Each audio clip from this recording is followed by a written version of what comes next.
আসসালামু আলাইকুম রহমতুল্লাহ। পৃথিবীর ধ্বংস তথা কেয়ামতের চূড়ান্ত নিদর্শন হিসাবে যখন সূর্য পূর্ব আকাশের বদলে পশ্চিম আকাশে উদিত হবে, তার সাথে সাথে জমিন ফেড়ে একটি আজব জানোয়ার বের হয়ে আসবে।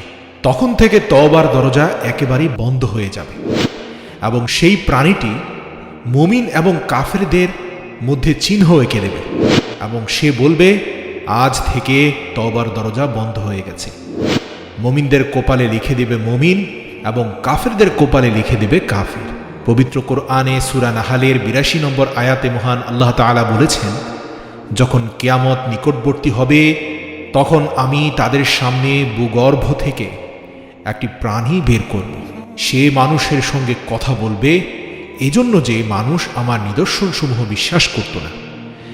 ইবনে কাসির বলেছেন, আখিরি জামানায় মানুষ যখন নানান পাপ কাজে লিপ্ত হবে, মহান আল্লাহ তাআলার আদেশ পালন ত্যাগ করবে এবং দিনকে পরিবর্তন করে ফেলবে, তখন মহান আল্লাহ তাআলা তাদের সামনে এই জন্তুটি বের করবেন।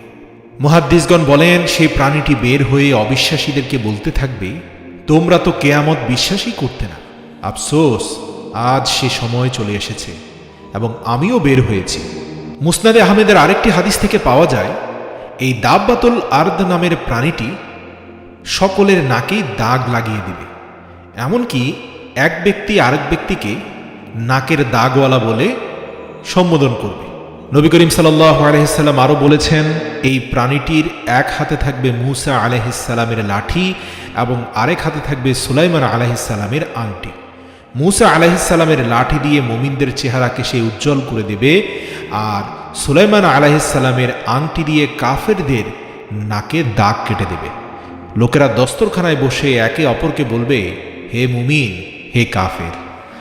এই প্রাণীটি হবে মানব জাতির কাছে পরিচিত চতুষ্পদ জন্তুসমূহের সবচেয়ে সম্পূর্ণ ভিন্ন আকৃতির। সেটি মানুষের সঙ্গে কথা বলবে। প্রাণীটি কোন শ্রেণীর হবে এটা নিয়ে আলেমদের মধ্যে মতভেদ রয়েছে। ইমাম কুরতুবী রহমতুল্লাহ আলাইহি বলেন, এটি হবে হযরত সালেহ আলাইহিস সালামের উটনির বাছুর। যখন কাফেররা উটনিকে হত্যা করে ফেলল, তখন বাছুরটি পাথরের মধ্যে ঢুকে পড়েছিল।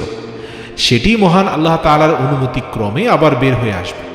কিয়ামতের পূর্বে বের হয়ে আসবে এবং মানুষদের মধ্যে সত্য মিথ্যার পার্থক্য করবে, কাফের এবং ঈমানদারদের আলাদা করবে। তো যাই হোক, কিছু কিছু মুহাদ্দিসগণ তার এই বর্ণনাকে অগ্রহণযোগ্য বলেছেন। আবার অনেকে বলছেন এটি হচ্ছে সেই সাপ যা কাবার দেয়ালে ছিল। কুরাইশরা যখন কাবা ঘর নির্মাণ করার ইচ্ছা পোষণ করল, তখন সাপটি তাদের নির্মাণ কাজ শুরু করতে বাধা হয়ে দাঁড়িয়েছিল।